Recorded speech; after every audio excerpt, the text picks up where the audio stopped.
আসসালামু আলাইকুম সবাইকে।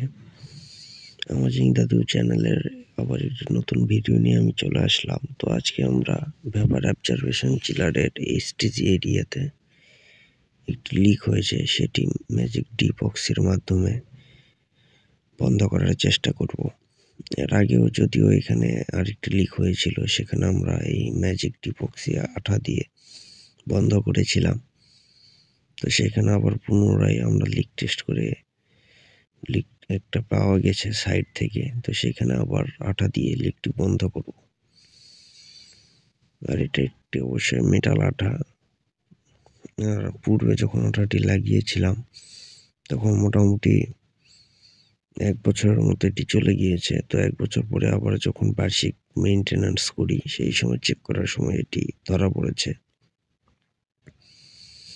তো যেখানে আমরা আঠাটি লাগাবো সেইখানে প্রথমে পরিষ্কার করে নিলাম, তারপরে আঠাটা আমরা আগে রেডি করে রেখেছিলাম।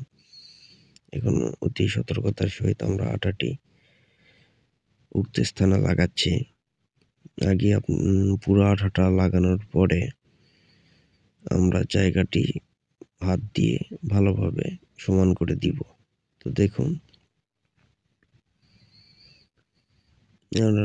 যেখানে আপনার আঠাটি লাগাবেন ওখানে অবশ্যই প্রথমে এমআরআই পেপার অথবা সিরিজ কাগজ দিয়ে ভালোভাবে ঘষে নিবেন, যেন জায়গাটি পরিষ্কার হয়। এতে আঠার কার্যকারিতা আরো বেড়ে যায়। তো দেখেন, মোটামুটি আমাদের আঠাটি লাগানো শেষের দিকে। এখন হাতে একটু পানি নিয়ে আঠাটি ভালো করে বডিতে চিপকিয়ে দিবেন, কারণ এই আঠাটা যদি আপনি শুকনা হাতে ধরতে যান তাহলে আপনার হাতের সাথে লেগে যেতে পারে। এই যে দেখেন, লেগে যাচ্ছে হাতের সাথে, যার কারণে মূলত পানিটি ব্যবহার করা। আর এই আঠাটি পানির সংস্পর্শে এলেই শুকিয়ে যায়, দ্রুত শুকাতে থাকে, যার কারণে মূলত আমরা এখানে পানি নিয়ে নিয়ে আস্তে আস্তে কাজটি করতেছি, যেন আমাদের হাতে না লাগে এবং বডিতে ভালোভাবে আটকায় রাখতে পারি। তো দেখেন, আবার পানি দেওয়া হচ্ছে যেন আঠাটা একটু শক্ত হয়। তারপরে আস্তে আস্তে এটিকে আপনার সুবিধা মতো পর্যায়ে আঠাটি লাগাতে হবে।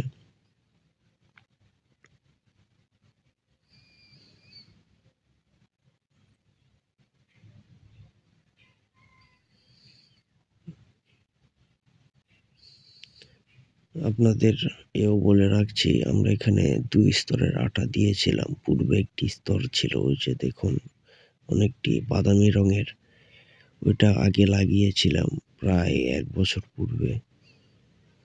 তো এই সাইডে যেটা লাগাচ্ছি এটা আমরা এখন লাগাচ্ছি, এবং এরপরে আমরা আবারও একবার আঠা লাগিয়েছিলাম। এটি যখন শুকে যায় প্রায় 45 মিনিট থেকে 1 ঘন্টা অপেক্ষা করার পরে যখন এটি পুরোপুরি শুকনো হয়ে যায়, তখন আমরা পুনরায় এটাতে আঠা লাগিয়েছিলাম, যেন